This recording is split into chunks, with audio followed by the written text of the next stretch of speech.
Hey nerds, what's up? So I've thought a lot about the strong female character over the years.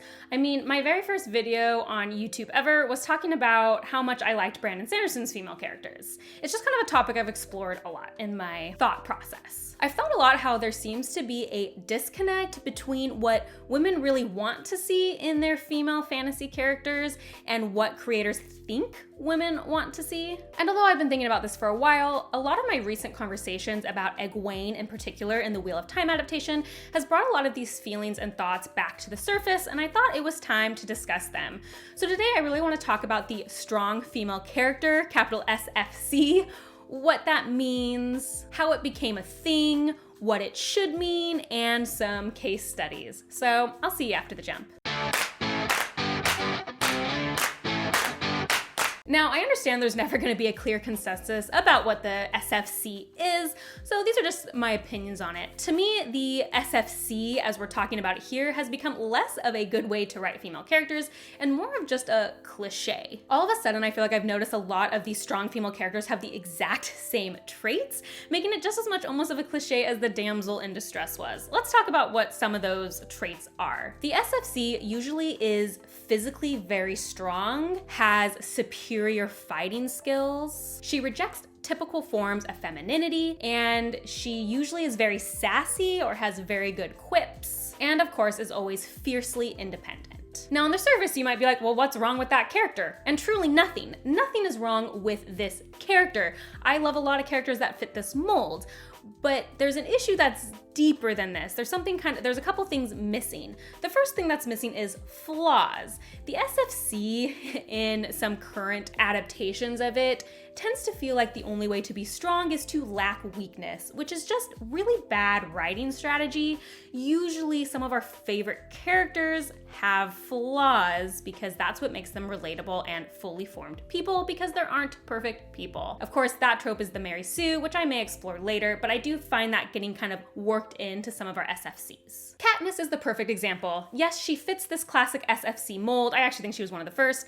But first of all, it's perfect for the story she's in. Katniss is the female character her story needs, so it works really well. It's not shoehorned in. And two, Katniss has flaws. She does. Like, there's no one who can read those entire books and act like Katniss is perfect in every situation. She's not, and she really evolves and grows as a person, and that's what makes her really work as that SFC, because she's not that kind of typical, well, has to be good at everything, because she's simply not. And I feel like actually after the Hunger Games, many creators, and I mean that in the vaguest term, but you know, these showrunners were like, oh, people loved Katniss, so we just gotta keep repeating Katniss. Let's keep doing it. And there was all these like Katniss copies, but they fell hollow because they weren't either the good character for their story, they were too repetitive, or again, they kind of lacked those critical flaws that makes a character interesting. The other thing this SFC creates is the idea that there is only one version of strength, and it is someone apparently who is physically strong, good at fighting, and is sassy and funny. And that's the only way a female character can be strong, which we'll talk a little bit more about later.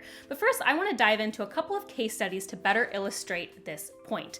Now, I will say we're going to go through some case studies. Just so you know, there will be some spoilers for the films I am talking about, so if you haven't seen them and that's important to you, just a warning. First, I want to talk about two superhero movies, Wonder Woman and Captain Marvel. Now, I liked both of these movies. They were enjoyable, so this is not me hating on any of them, but I vastly preferred Wonder Woman to Captain Marvel, and part of the strong female character thing is the reason why, so let's dive into that. So let's start with Wonder Woman. In Wonder Woman, there's no doubt that Diana is a strong person. She's an excellent fighter. She's physically strong. She kind of has all those hallmarks of a strong female character. I mean, she's a superhero. But unlike our typical SFC, that doesn't mean she can't be kind, loving, and extremely obsessed with babies. She also has clear weaknesses. Her naivety becomes a huge issue later on in the movie. Additionally, something I really noticed in Wonder Woman is none of her male companions are diminished. They all are strong in their respective ways, but they also recognize that Diana is better than them in some ways, but that doesn't mean that like Diana looks down on them or even the movie itself looks down on them. They work together with their particular strengths. One of my favorite scenes in the movie is when Steve shouts "shield" for Diana. It's such a cool moment where he has known how she fights and he's like, I know how people partner to help Diana, so I'm gonna do it.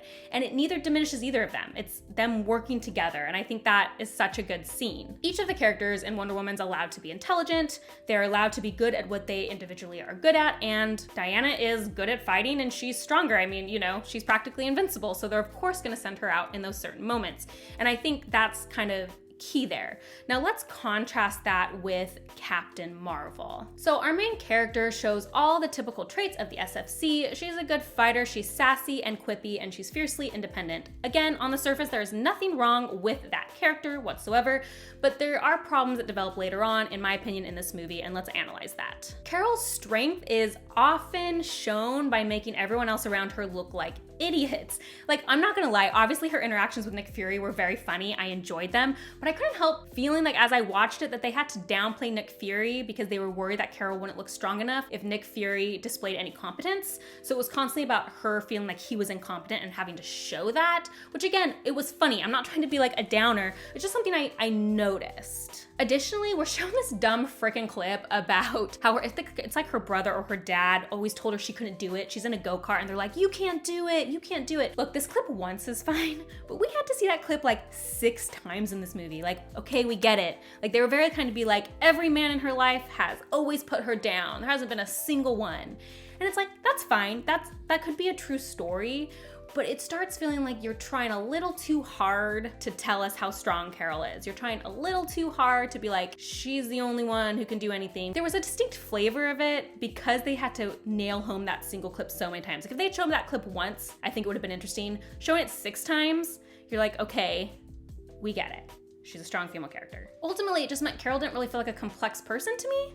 I don't really feel like she was as interesting as Diana was because she kind of fell into this typical SFC that I had seen so many times before without like any other interest. Now, these are subtle. They aren't a big deal. Like I said, I enjoyed Captain Marvel. It wasn't like I hated that movie, but I do think those subtle differences show how sometimes we can ignore what makes just a character a good character. It's not necessarily about being a man or a woman, which I'm gonna keep talking about. Let me do another case study first. Let's talk about a meme I have seen floating around for years. Now, again, I'm not trying to be a downer. I'm displaying the meme here. So what the meme says is, here, I'll directly read it for you. It says, I've lived to see my childhood princesses become generals. Now I get it. I get the point of this meme. I get that it's supposed to be like fun and empowering and cute. I get it, and I know I'm about to be too pedantic about it, but that's why you guys come to my channel, right? Okay, first of all, we're gonna ignore the Princess Bride one because the Princess Bride is a satire. I'm sorry if you watched it and thought it wasn't, but this comparison doesn't make sense because like the Princess Bride is satirizing the princess thing. So immediately we're gonna get rid of that one because it doesn't make sense. But let's talk about Leia. If you don't follow me on Instagram, you might not know that Star Wars is very near and dear to my heart. I'm a big Star Wars fan. So this one in particular got on my nerves a little bit. We're gonna talk about Princess Leia versus General Leia. The idea that because Princess Leia was a princess, that she was dumb and a damsel in distress is just like the stupidest thing I've ever heard. Have you watched the Star Wars films? Well, let me tell you, I've just rewatched them recently because I'm showing my son them for the first time, and Princess Leia is not some wilting flower. Princess Leia, like, sure, because she's an actual princess, but she is involved in every part of Star Wars. In fact, let's start off at the very beginning. Princess Leia is the first character of the trio that we meet in Star Wars. In A New Hope, she is the first one. And what do we meet her doing? Being a spy for the Rebel Alliance. She is like putting herself in direct danger to the most powerful and dangerous man in the universe. She's lying to his face. She's putting her personal life at risk to get the plans that ultimately culminate in the whole reason they can destroy the Death Star. Like, it's all because of Princess Leia. Just in the first movie alone, she's shown not giving in to torture. She's showing lying in the face of her entire home planet dying. Even when Luke and Han like come and rescue her, she's not like, oh, you rescue me. She's like, you guys are terrible at this and I'm gonna try to get us out of here. Like, there's no part of her that's ever not active. There's never a scene where Princess Leia isn't active, and we can keep going. You know, there's multiple scenes in this movie where she is acting as a general. Yeah, maybe her name is Princess, but she is telling all the flight commanders what to do when they're escaping Hoth. She's the one in charge. She's also the last person to leave. She's risking her life because she doesn't want to leave before anybody else. Yeah, wow, such a terrible character. Even when like the Millennium Falcon is broken, she's shown fixing it. Like, there's never a time where Leia doesn't have agency and isn't active in her own story. And if you really want to bring up the whole Jabba thing, I think that we should just use our Queen Carrie Fisher's words on it. The father who flipped out about it. What am I going to tell my kid about why she's in that outfit? Tell him that a giant slug captured me and forced me to wear that stupid outfit, and then I killed him because I didn't like it, and then I took it off backstage. Anyway, the point of this rant is that Leia was always strong. Just because she was an actual princess doesn't take away from her strength. And I think that's the core of the SFC philosophy when we're talking about the capital SFC and not real strong female characters, is that it's all about show versus substance. Okay, so people want to make these memes and be like, well, she was a princess and now she's a general. Look, she always acted a general, and someone doesn't need to force fly through space to be cool. Okay, again, that's all show and no substance. Leia already had the substance, and yeah, I still think she's cool as a general because she's a good character. A title doesn't make a difference. So you might be asking, okay, in your opinion, what is the proper anatomy of a female character? Well, I'm glad you asked. In my opinion, the actual strong female character displays these traits. They have agency in their story, they have goals and ambitions, they are really good at something, like they have a particular skill, their actions move the plot along, and their plot isn't entirely tied to a male character, they have identifiable weaknesses, and they must grow. They have a character arc in which they must change. Do you see the difference between this and the SFC I talked about earlier? In this case, there are a ton of ranges of personalities and skills that a female character can have and still be considered strong. And in fact, the typical SFC fits into this. So you can still have that type of character, but it's not so limiting. It doesn't have this one definition and make such a one-note character. It just gives you so many more options to explore about what makes a strong female character. Because like I said, a strong female character is kind of the same thing as just a strong character in general. It's just someone who has agency in their stories and are interesting to read about or, you know, watch. I've just sort of gotten tired of showrunners actually reducing their female characters when they try to make them stronger, as if somehow removing weaknesses makes someone stronger. Most of my favorite book characters, I'm thinking like in particular of Kaladin. Kaladin is like the most loved character in the entire Cosmere, if you're a Brandon Sanderson fan. And Kaladin isn't loved because he's perfect. In fact, Kaladin may be someone who struggles the most in the Cosmere in a lot of ways, and that's why people love him. Because of that. And so I think this diminishing is coming from a place of wanting to make people stronger and not really understanding just the dynamic of a good character. Okay, let me know what you think about this. I have a feeling this might be one of those videos that has a lot of dissenting opinions, something that I always love. Please tell me what you think I got wrong in the comments, your opinion on this, what you think about my anatomy of a strong female character or the SFC in general. Let me know in the comments below. And as always, if you like these kind of videos, please like and subscribe. That is the best way to support me. And if you want to see what I'm currently reading, as well as other nerdy rants, you can check me out on Instagram at bookborn.reviews. I'll see you next time.